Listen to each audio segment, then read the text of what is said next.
Wabarakatuh. Selamat pagi anak-anak. Bagaimana kabarnya hari ini? Semoga kita selalu dalam keadaan sehat, dimudahkan dalam menimba ilmu dan selalu dalam lindungan Allah Subhanahu wa taala. Amin. Oke, di pagi hari ini kita akan mempelajari tentang volume bangun ruang. Jadi sebelum mempelajarinya kita harus tahu dulu nih apa sih yang dimaksud dengan volume. Jadi volume itu adalah besarnya ruang yang ditempati oleh sebuah bangun ruang. Jadi untuk memahami pengukuran volume sebuah bangun ruang, kita dapat membayangkan, nggak usah bayangin ya, bahwa bangun ruang itu adalah sebuah wadah. Jadi misalnya, ini Ibu ambil contoh. Ini adalah seperti gambar ya, bentuk bangun ruangnya. Nah, ini bentuknya adalah kubus. Kalau bentuk baloknya kita ambil contoh seperti ini ya. Nah, jadi kubus satuan digunakan untuk mengukur volume karena kubus satuan itu dapat memenuhi semua ruang yang tersedia tanpa ada ruang kosong di antaranya. Yang mana? Yang kubus satuannya. Ini kubus satuannya. Ya, jadi berapa yang bisa kita tempati ya. Jadi ini kan namanya kubus satuan. Kalau ini adalah bentuk bangun ruangnya kubus. Jadi kalau kalau kita isi, ada berapa yang bisa kita isi? Ada 1, ada 2, ada 3, ada 4, 5, 6, 7, 8 ya. Nah, berarti di sini bisa kita lihat ya. Ini ada 8 kubus satuannya. Jadi kalau kita pengen mencari volume kubus, kita harus tahu dulu nih rumusnya. Karena rumus kubus itu adalah, atau volume kubus itu adalah rusuk dikali rusuk dikali rusuk. Karena dia kubus. Berbeda dengan volume balok ya. Kalau misalnya kita ambil contoh, bisa dicontoh seperti ini, atau bisa juga contohnya bentuk seperti ini kubusnya. Misalnya dia tersambung ya, ini ya, agak panjang ya misalnya. Jadi kita ambil contohnya, kita mau isi.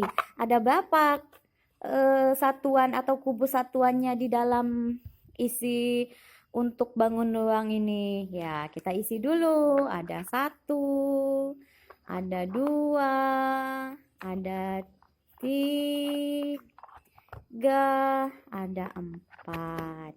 Kemudian 5, 6, 7, 8. Nah, jadi ini ada 8 kubus satuan. Balok satuan ya, karena dia bentuknya kan memanjang. Ini hanya contoh aja ya.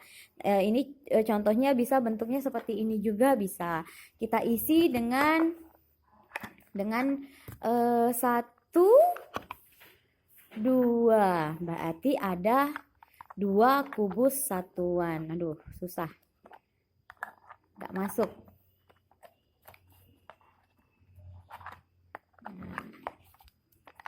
Ya, dengan ini ya kubus satuannya ya. Kita contohnya susah.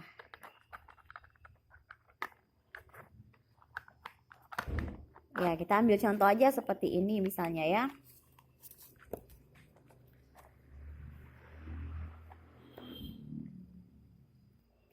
Nah, kita ambil contohnya seperti ini ya. Jadi di sini ada di dalam balok ini itu ada 2 kubus satuan. Nah, rumus volume balok itu adalah panjang ya, panjang kali lebar kali tinggi ya. Jadi kalau dia panjang kali lebar kali tinggi itu untuk mencari volume dari balok. Nah, kemudian kita akan mempelajari juga ya satuan volume. Jadi sebelum menghitung volume suatu bangun ruang, kita harus tahu dulu nih satuan yang biasa digunakan untuk menyatakan volume. Jadi ini ada contohnya ya. Mungkin kalau ini agak sulit ya. Cuman kita lihatnya di sebelah di halaman 1. Nah, di sini ini lebih gampangnya. Jadi kita bacanya dari bawah. KL itu dibaca kiloliter, HL itu hektoliter, dal itu dekaliter, L itu liter, DL itu desiliter, CL itu sentiliter, dan ML itu mililiter. Kemudian ini juga sama, dibacanya dari bawah. KM ini dibaca kilometer kubik, atau kalau kadang-kadang yang awam biasa baca itu adalah kilometer pangkat 3. Kemudian hektometer kubik, dekameter kubik, meter kubik, desimeter kubik, sentimeter kubik, dan milimeter kubik.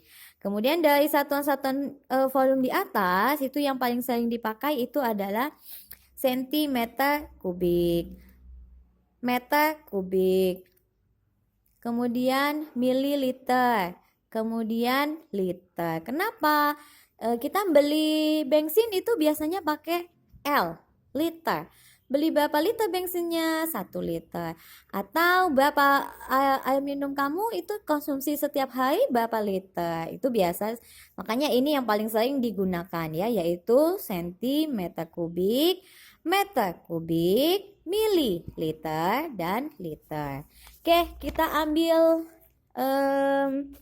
satuan tangganya atau tangga satuan dalam bentuk kubik ini. Ya. Jadi ingat, kalau dia setiap turun, ya, kalau kilometer kubik, itu kalau dia turun dikali 1000 angka. Kalau 2 turun, ya dikali 1 juta. Kalau dia naik juga sama, dibagi 1000. Kalau dia turun, dibagi 1 juta. Kemudian kalau dia kiloliter, ya, sampai ke sini, sampai ke mililiter, itu dia setiap kali turun dikali 10, setiap kali naik itu dibagi 10. Jadi kalau turun 2 berarti dikali 100 dan seterusnya. Nah, cuman anak-anak harus tahu dulu nih ya. Kalau desimeter itu sama dengan liter. Sentimeter itu sama dengan mililiter atau cc. Apa cc? Kubik sentimeter. Nah, di sini ini berarti liter ini kan tadi sama nih dengan desimeternya, ya, desimeter kubik. Berarti kita tulis ml itu sama dengan cc atau kubik sentimeter. Nah, di sini kita bisa melihat contohnya di halaman 1 yang latihan 3.5. Kita ambil contoh itu adalah nomor 6 ya. Jadi 75 desimeter itu berapa meter kubik ya. Jadi kita ambil contohnya nomor 6. 75 itu 75 desimeter kubik. Mana desimeter kubiknya? Nah, ini ya desimeter kubik. Kita ini kan sama dengan titik-titik meter kubik. Jadi berapa? Ingat, dia naik ya. Di sini ke sini naik. Kalau naik berarti dibagi 1000. Jadi 75 itu dibagi 1000 sama dengan berapa? Ingat, dibagi berarti nolnya kan ada 3, nolnya berarti 1, 2, 3, berarti di sini koma. Jadi 75 desimeter kubik itu sama dengan 0,075 meter kubik. Oke, sampai di sini pelajaran kita. Sampai jumpa. Selamat belajar.